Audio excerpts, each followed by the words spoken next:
So as I was going through the recap on the website, trying to make sure I had everything in the right order with the different promos and matches and everything, I went through it, set up the topic list, and then I realized we don't have anything about Hogan in here.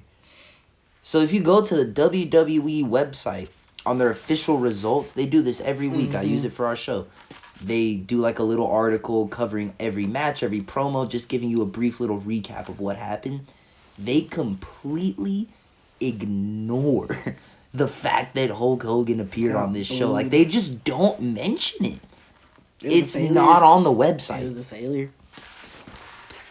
To me, that just shows they know, dude. Like, they... And people who are saying, oh, they're making it political, are the ones making it political. So that's the unfortunate part, too. So, I mean, there's a lot to unpack with that side of things. I mean, we could just quickly get into that. Because one thing I have seen is that I feel like a lot of people online are, like, scared to talk about it. And it's like, we could just be honest about this shit, bro. Part like, about it, he's just a piece of shit, bro. He's just a fucking bad human being, bro. It's literally, bro, like, the simplest way to explain it is that The Undertaker was one of the most open supporters of Donald Trump throughout the whole election, having him on his podcast, doing a whole bunch of shit with him. And he got one of the biggest pops of the night in the same city that's apparently so liberal that they can't clap for anybody that supported Trump. It's like, dude, I don't know if you know, but it's really not about that. Because I think most people, myself included, I don't really go to wrestling and think about politics. It's not on my mind as I'm watching a wrestling show. That's one of the things about wrestling that I really enjoy. But one of the things that's impossible to ignore, as you said, is just someone who is a downright shitty person.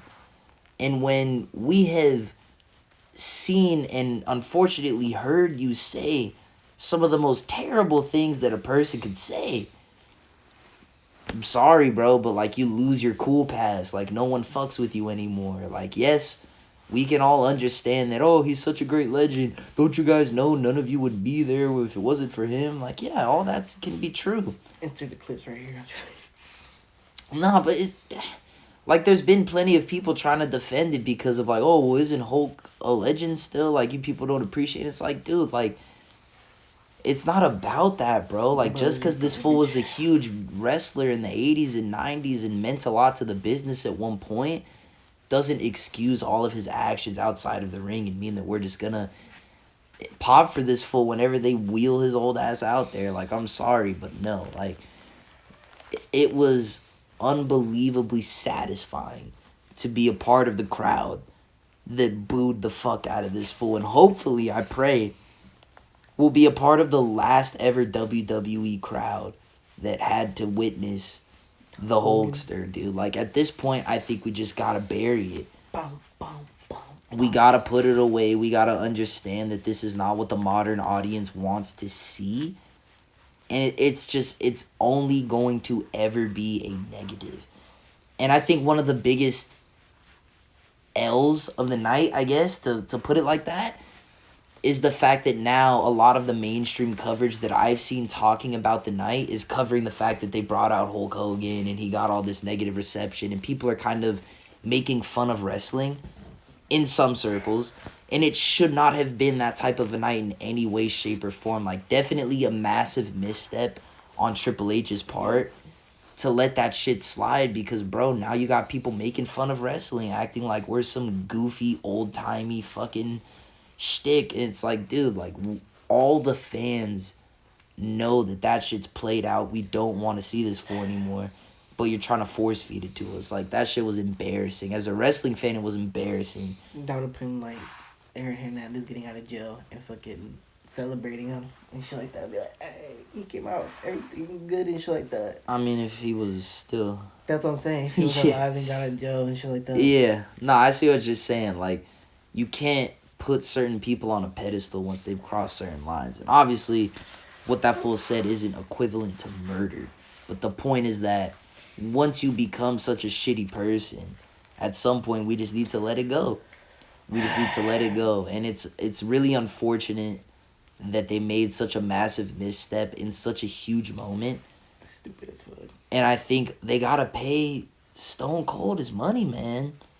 Because they've tried to avoid it. They got away with it at WrestleMania 40. They got to bring out The Undertaker instead, and it still worked. It was still a phenomenal match. It was just amazing. You couldn't have made it better. Honestly, to me, having Stone Cold or The Undertaker, to me, doesn't even make that much of a difference. It was still a 10 out of 10 moment. But the second time, they tried to cheap out, not pay the man, go over and pivot, and look what happened. You fucked up. So I think at this point, y'all gotta accept that, hey, pay the motherfucker, give him what he deserves, and let's bring him out. And let's, for sure, never fucking bring out the Hulkster ever again. It's over. It's over, man. Oh, yeah, bro. Let me ask you this. Do you think we ever see Hulk Hogan on WWE programming again in his life? No. Really? Not for the foreseeable future. I'm saying ever in his life. Ever. Do you think we'll ever see him again? No. After that major failure, if they do, what are they trying to do? Why? I kind of agree with you. I would hope that there is enough intelligence in the modern day creative that they would understand that the message was clear and we could leave him behind and move on. But yeah, that was my thoughts on the Hulkster, man. What a fucking moment. Shit, bro. What a fucking moment.